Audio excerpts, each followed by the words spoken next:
Now this is incredible. I've literally not seen a calculator. You haven't? I've not seen an actual calculator in a long time. Look at this rare item. That's a graphing calculator. Yeah, it I is. feel like I can sell this on eBay.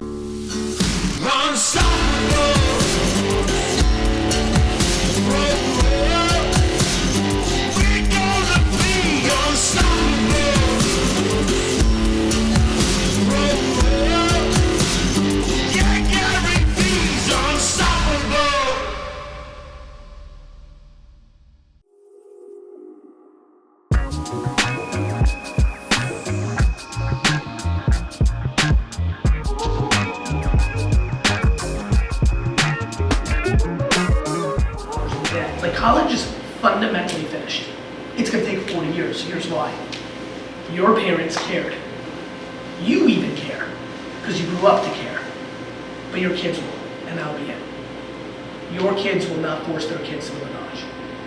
Game over. Because you're the first generation, your friends are the first generation that are really struggling with the notion of why do I have this debt for the reality of what it gave me at scale. Like everybody feels it, other than the fortunate ones whose parents paid for it. So back to my point, like everything's in trouble because of the internet. Everything we get ruined.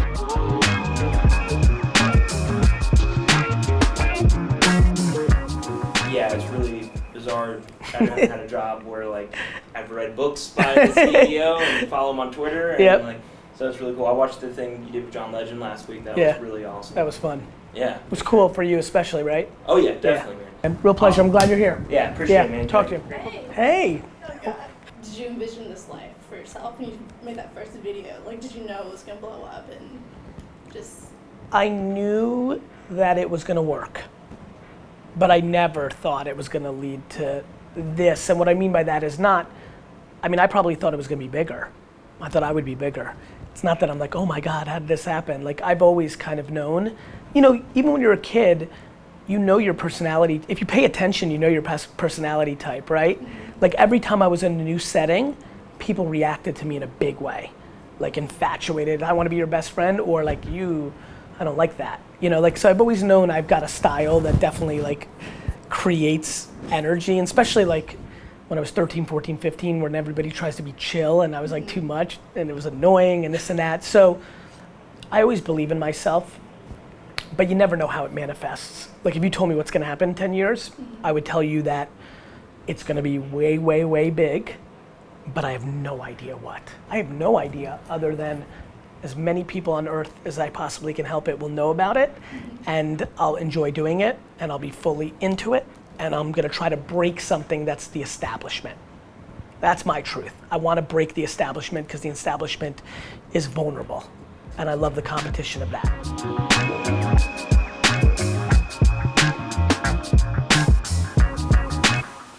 Very simple, we'll run through it. Joe's gonna do an intro. Let's do it. I'm Questions, we'll ready to go. go. Cool, so definitely excited to have GaryVee here for, what is this, the 34th? 34th episode. I think a lot of people speak the truth. I think there's not a lot of people who are hardcore operators who speak the truth. I think there's a lot of voices out there who are speaking the truth, they just don't have the experience. Like I'm grossly underrated because of my own narrative, and meaning the way I narrate myself. I'm a doer. Like I'm in meetings, I just walked from a company, an office-wide meeting, and 7 meetings with employees. Like I'm doing. And I think, you know, I notice, like I'm not as sharp. Like for example, I'm not buying wine right now. I can talk about buying and selling product because I did it every day of my life for 15 years. Am I as sharp at talking about buying and selling products as I was 6 years ago? No, because I'm not actively doing it. And so I think that one thing that everybody who's listening should think about is really audit who you're paying attention to. I think people think I tell it like it is because I curse and do it aggressively, and I think it gives a narrative of that. But I think a lot of people do that are completely full of shit. I think what is resonating with people is I've got answers. Like the reason I do Q&A all the time is because I know the answer, because I'm doing it. And I think that's super interesting, and I think more of us, millennials in the workforce, so for one example, I'm a huge millennial advocate because I hate the narratives that are painted on millennials. Like, I know unlimited millennials that wanna make lots of money and work their asses off. Right. what I think millennials, so that's where old people are wrong about millennials, but where millennials are wrong is experience matters. When I was a millennial, AKA when I was in my 20s, I was ridiculously talented. I went on to become a very successful businessman. I was right about my bravado. Here's the problem. 41-year-old Gary thrashes 24-year-old Gary.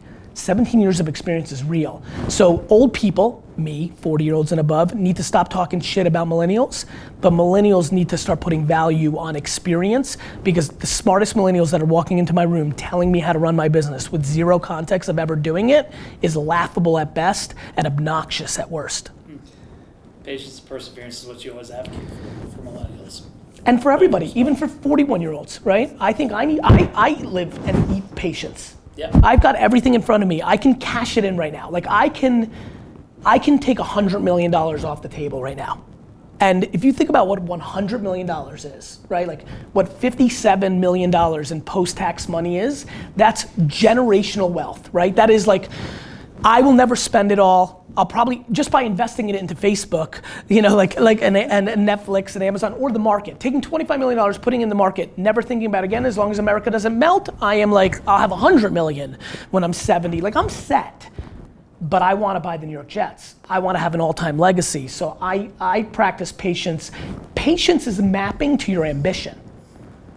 If your ambition is to live on, you know, $1,000 a year in Peru, you know, well, then you can quit right now. You don't need to be patient. Like cash in all your chips and move, right? So I think patience is a complete correlation to your ambition.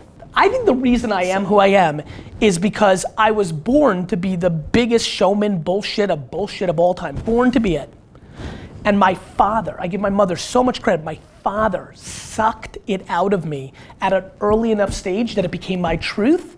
And so I have the pizzazz and ability to get you, but then I deliver on something more noble than, and that's why I think a lot of people viscerally when they first see me are like, right? Because I have it. And then it takes time to be like, oh, wait a minute, right? No, this has been fantastic. Thank you for coming down. Thanks for Always having good me, to guys. have you Thank you. Chattanooga. Awesome, thanks guys. All right, thanks, Gary. You the man. Thanks, man. Appreciate it. Real pleasure, thank you. Similar to the interview you guys just did with the Ambition podcast, give the folks watching this, for the maybe the one person that hasn't heard your spiel, doesn't know your background, give a little bit of background before we jump into talking about sales marketing alignment. Before I do that, I'm always fascinated by people's actions and how quickly you can get insight. The fact that you gave that podcast a shout out in the intro to your entire conference speaks obnoxious volumes of how you think about the world, and like literally puts me in a really good mood. Good for you, and probably a tremendous lesson. You want to talk about alignment, like doing right by the universe. Doing the right thing is always the right thing. Like genuinely, this is not a joke, and I know I'm just very weird start to a podcast or a conference. It's unbelievable to me how much more I want to now give to you because of the subtlest, littlest thing you just did. Can you talk to us about how the Vayner marketing team and the Vayner sales team have collaborated to win those accounts? Sales and marketing orgs are gonna hate each other because they have different objectives. And I am empathetic to both. Let me explain. Salespeople, I'm a salesman. Salespeople. One move that your marketing team can do can change everything for you. They can go 0 for 92, they can be the biggest schlemiels, you can hate them, and one activation at a conference, one video they make for Facebook, one thing, one sponsorship, one thing fixes everything. They are literally Mike Tyson, right? One punch. And that you have to respect. There's nothing you, salesperson, can do that will ever map to one excellent execution in marketing that has the same impact. Next, marketers. You're full of shit and you're fluffy and most of the stuff you're gonna do doesn't matter and you're highbrow and fuck your degrees and I don't give a shit what awards or what articles are written about how clever you are. You are not as practical. You are not in day to day. You are the offensive superstar of a football team, but probably more like a wide receiver because the CEO is the quarterback. So I love that you can be highly successful and I love that everybody knows who you are, But just like wide receivers in the NFL, you're a prima donna, you're not practical, you don't get the full picture all the time, and your salespeople, AKA the offensive line, is there day in and day out, grinding, trying to clean up for mistakes you've made or misses you've had. They don't have the luxury of your budget that has no quantifiable evidence to success. And you've got to be empathetic to your sales team because they are there and there's no wiggle room. Your sales team can't say to the CEO and more importantly the CFO, well, the long-term impact of that conversation I have will do this, even though it's true. Even though I am a great salesperson because I set up sales and I'll have a sales call that's actually not even about the sales call. It's about what I'm gonna try to do with that person in a year, but I'm only justifying to myself. As a salesperson wearing that jersey, you've got to make sales. And everybody's just looking at your numbers. Nobody's giving you any credit for the setup. Marketing person, you're only getting credit for the setup. Both of you need to desperately deploy empathy to the other party, and that's the organizations that win, but that's up to the head of marketing and the head of sales for her and him to be aligned at the top and create the air cover for those 83 employees or 2 employees to be able to create that cohesive unit, and that's what great coaching is, to get your offensive and defensive coordinator completely aligned to create a cohesive unit, and most people are not good at it. Gary, you've got to get to your next meeting. Yes. We'll close with this: Tupac or Biggie? Biggie. All right. Thank you so much. B-I-double-G-I. That was for you, Joe Barrett. Thank you, man. I really appreciate it. My pleasure. Thanks, guys.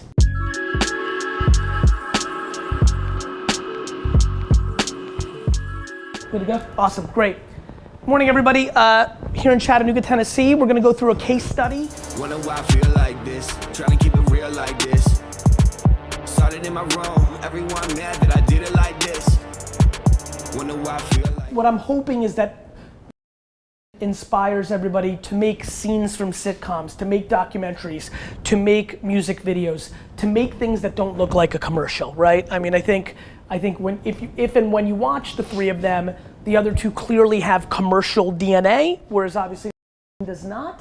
And I fundamentally pot committed believe that that is the creative that is going to work in a share. I mean, that's what people share.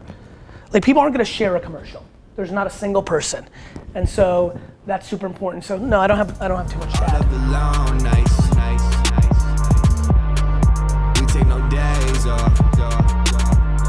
GaryVee. How are you I just guys? want to say hi. I know you How are guys you? are busy. We just We walked needed you by to come earlier. eat here, but it looks like you're already busy with that. Awesome, man. Real pleasure. Yeah, How are you guys? absolutely. Great to meet you. Good, man. Nice to meet you. Thanks. I waved at you in your meeting. I didn't mean to. No like, worries, no distract you, worries. But we were very excited. to Thank meet you, man. Yeah. Thank you. Absolutely. Real pleasure. D-Rock earlier too. Awesome, man. Thank you. Nice to meet you guys. Thank you. This man brought me right into a startup company. We've done with profits, all of the things that you said. I made him read all your books. We watch DailyVee every single day. Like, do we need to talk about it for a week? Ready? Yeah. Yeah, man. Fails. Get in here, Troy. Yeah. Awesome. Thanks. Enjoy, guys. Nice meeting you. Take care of yourself. Yeah. Continued success. They never know until we blow. Here's our CEO. Ready? He's in the closet. This is it. This is the way to do it. We ran out of This is the space. executive action. That's right. Exactly. Hey, man. Gary. Yeah, How are Jason, you? Promotions. Nice to see you. How are you? Hi. Amanda. Amanda, Gary. Nice to chatting. How are you? Nice to meet you. You've got the real spot. I've got Yeah. the spot. You got right the here. spot. Yeah, I do. They hooked you up proper. Yeah, they did. They took care of me, putting me in This the is ear. nice. It's a nice little view. Yeah, I get to see This people. is- you're I get right. to see people This is- standing out the windows. This is literally how Wine Library was built. Like, by the way, this exact table. Yeah. This exact table. Costco, you know? Yep. And just like in like we built a closet like a couple years earlier, and that's where me and my internet team sat. And we had the servers right in there. Like, Nice. it was old school. It's so cool. It's the best. We're grinding it out. Now this is incredible. I've literally not seen a calculator. I've not seen an actual calculator in a long time. Look at this rare item. That's a graphing calculator. I Yeah, it feel is. like I can sell this on eBay. You know what's crazy about that spot? This is the 3rd time this has happened that I've looked at that spot, and I always think about Kennedy's assassination. I can see that. Angle? Just something about like, I'm like, there's the grassy knoll, and like there's a bill. Like, I don't know, like just like I'm in the South. Like, I don't know, like it's just my head Goes there every single time. Oh, by the way, when I was in Dallas one time, I had a little bit of time before my airport, and the guy's like, "You want to drive the path?" I was like, "Yeah." It was really quite not dark. It was just kind of like that whole thing really captivated me as a kid. I would say from like 5th to like 11th. Yeah, from 5th to 11th grade. Every time anything was about it, I was so into it. It captivated me. So you into the conspiracy theories of it, or? Oh, for sure. like 100%. Something happened. Something else happened. 100%. Like the Force will be with you, always. Good day so far in Chattanooga, Tennessee. Had some internal meetings, some external meetings. That's it. That's it. I like this character. Uh-oh, Bubbles. Chad. Barry, Alan. Yo, Gary Beard. What do you got going on today?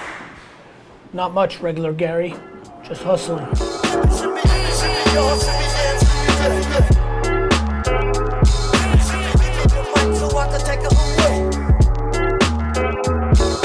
might not know all these names. I'm going to introduce myself. I'm Caitlin, and I'm here. I work for DYNAMO, and I'm here to ask Gary some questions that I've put together, and then we're going to open the floor up so you guys can ask questions. If I could bless you with anything besides health, it would be self-awareness. Like, it is the ultimate thing. Like, if you actually know who the fuck you are, shit gets weird. If you're really fully there, and I mean that. Like, and somewhere, I don't know if it was circumstantial with the immigrant thing, or great parenting, or mom and dad had sex at the exact right moment and gave me the right DNA. Something around 4th grade, everything became very crystal clear, which was, oh shit, this system that I'm going through is not for me. How many rings Saturn has, or like, any other variable that I'm gonna be taught here. And this is before I realized that there would, or anybody realized there would be an internet that would completely commoditize information, right? This is not for me. And so what was very hard for me was when I was getting D's and F's, and my teachers and my friends' parents told me I was a loser. That was hard. Like, you're still a kid, as confident as I was, people looking you dead in the face and saying you're not gonna amass to anything and really meaning it is challenging. Or like literally friends, parents, you could see they were disappointed that their friend was friends with me because they were worried that I would rub off because their only KPI was go to Harvard, right? So that was challenging. But from the day I was free, right? I would tell you that when you are doing what you're supposed to do, I'm really, I don't believe in like The Secret, or like, I'm not very like I don't know how zenned out I am or not, but I would be lying to you and to you guys. Like, this is the only thing I want. I like the pain, right? Like, so what's hard? What's hard, and a lot of you know this, is when there's nobody else to blame, it's your fucking fault. But I don't know how to breathe in any other way. I love the fact that every single problem is mine. I love that I'm actually a firefighter. Every day it's bad. Like, I'm nervous. This is real. There is an underlining nervousness running in the background of me right now because I know I'm gonna be zoned into this, and when I'm done in 40 minutes, I'm gonna take my phone out, and it's highly likely that there's some shit that's fucked up, right? But that is all I know. That's all I've ever been. That's all, like, I've always wanted all the responsibility.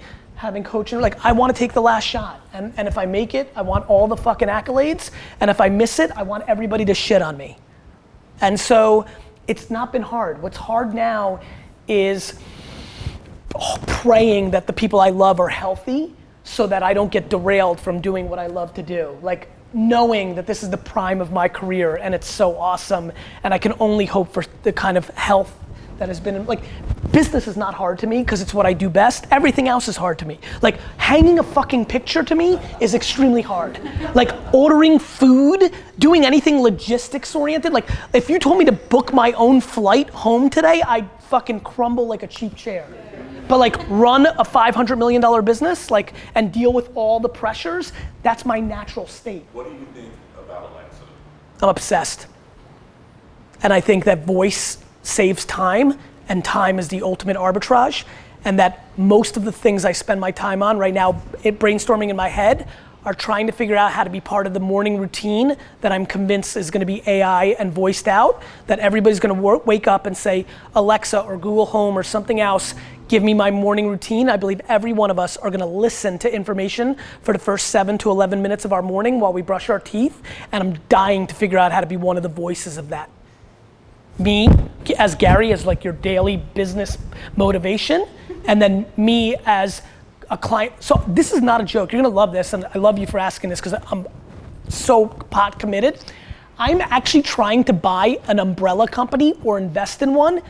This is so weird. Look about how I'm thinking about this. I want to buy or start an umbrella company just so I can build an Alexa skill and a Google Home skill to be the brand that provides you the weather every morning. Like, I want to build the best weather app for the voice world. It's like owning the first result on Google search for weather. Why do you need the umbrella? That's just how I decided I wanted to deploy it. You don't. That's my personal, like, oh, wouldn't it be fun to build like a $400 million umbrella business on the back of our big Alexa? Because like your weather is brought to you by like umbrellas, and like people will hear that 400 trillion times. Like, it's so fat. I'm a big believer. I believe in it the most. Awesome. Thanks, guys. Thanks for having me. Good luck. If you had to start a city to help hundreds of millions of people come out of poverty, how would you go about it? I had to start a city to help hundreds of millions of people out of poverty. How would I go about it? Can we dig into it a little bit? Sure. So, I would think about it in two ways: short-term versus long-term. So my short-term answer is quite weird, which is I would probably fundraise against the top 0.0001% of human beings and try to take, you know how the trillionaires are giving 99% of their wealth away? I think it's the altruistic type thing that you could convince the Buffetts and the Gates and the characters of the world to give you disproportionate capital that basically vigged the financial elements that you would need for those people, and then bring them into that environment and then give them half and then make them earn half and create some sort of machine, right? That would be what I would do if I had to do it in a 10-year window. At a much greater level, I would try to create the most capitalistic environment that also, like, I think things that are so challenging come in pulling from opposites. So I think America has such strength, right? It's such a complicated question, so I can't answer it very quickly, but whatever it would look like pulling from opposite directions. Okay.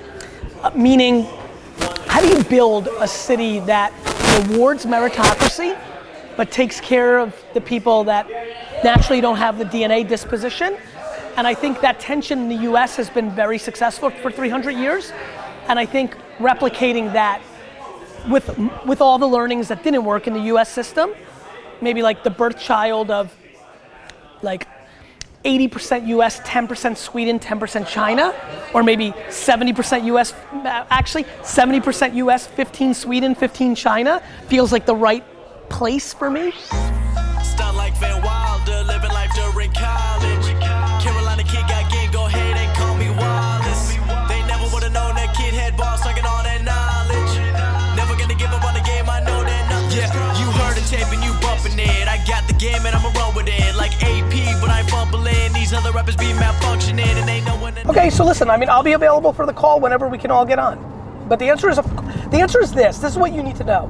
I'm not gonna, we have the right team, my internal team, we're not gonna, like if you spend $1, we'll spend it the best way possible against the reality of your business and the reality of the Facebook and influencers marketplace, so I feel very confident about that. I tell them it's coming and telling they friends, I've been telling the world, I'ma tell it again, you lazy. My pen game crazy, I'm stealing the game like Navy. Ain't whooping a damn Mercedes, but the money coming is gonna be rainy. Better roll the windows up, these dead press raging like it's 1980s. Money don't make me. Yo man, it's GaryVee.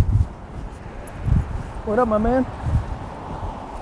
Life good? Hey, listen, I'm running this meeting, but I had like 1 second. I'm just so fired up that you had context for me and what I'm up to. Like, let's stay in real touch, man. You're like literally on my list of like, I made a list of 9 guys that I think people are sleeping on and have it. And like, listen, they're not sleeping on you. You're on the radar, but I have a funny feeling about you, my man. Nope, they coming around, yo. Know that I'm coming, I'm taking the crown. I've been doing that crime like it's a brand. No, doing 2K on the Chris is there. Monty. Twins. We were on the same flight last night, but Is that right? yeah. Oh, you should have said hello. Well, I Make sure didn't you see you. I didn't see you till you were on your way out the door. Got it. Yeah. Got it. Too many people always want to justify their short-term behavior for having some big macro vision. Like, opportunity comes. Like when you're right, like being right about social media made me famous, let alone gave me business opportunities. I wasn't sitting around 6 years ago being like, rappers and athletes are gonna want to be my friend because of this. You can't even think that way. You just know that it's right and you build on it. Esports is right. Period. End of story. ready to go. I've been learning the game and I'm gonna blow like I've been doing this my whole life. I've been balling out my whole life, and I know it's time because I'm ready to go. Guys, quick fun fact. Actually, I want you to do this. Go to Oprah's Instagram account right now and go all the way down and look at her first Instagram photo ever. I'm serious, do it right now while Megan's talking. I literally went into a hotel room and was like, Oprah, listen to me. My mom loves this story. Oprah, you have to be on Instagram. I'm like, you have to be on Instagram. She's like, what do I take a picture of? I'm like, me. The fact that that is still there, I screen shoot it like every 6 months because I always think like eventually she's gonna just delete it. I believe that voice in the morning, the first 3 to 10 minutes is kind of like the new be the first result on a Google search for the next half decade. And I think everybody here who's doing marketing, whether you run a brand, whether you've started a fund and you want to be in that world, penetrating people's first 10 minutes that they listen to, I think is going to be big stakes, big money. Because I believe history just repeats itself. If you look at the behavior of when the alarm clock radio came out, of how many of tens of millions of Americans had their alarm go off and give them the morning radio show, or the more like 10-10 wins in New York, like giving them the first kind of 8 to 10 minutes as they got ready. Such an opportunity if you're willing to build a custom skill and put your brand on it. LeVar Burton was the first celebrity on Twitter. For real. For real. For real. Like before anybody came, before Ashton's competition with CNN to get to 1 million, before MC Hammer, who was early, before Chamillionaire, who was early. Chamillionaire was early. LeVar Burton was like, yo, I'm here, and everybody followed him. I've been doing this my whole life. I've been balling out my whole life, and I know it's time because I'm ready to go. I'm ready to go. I'm ready to go. Ready to go. All of my friends have been telling me, bro, it's time that you blow. I know, that's why I do show after show and stack all the dough on the low. I got A&Rs being fake with me, thinking about the money they could take from me. I'ma make it on my own, just wait and see. They all gon' wish they invested in me.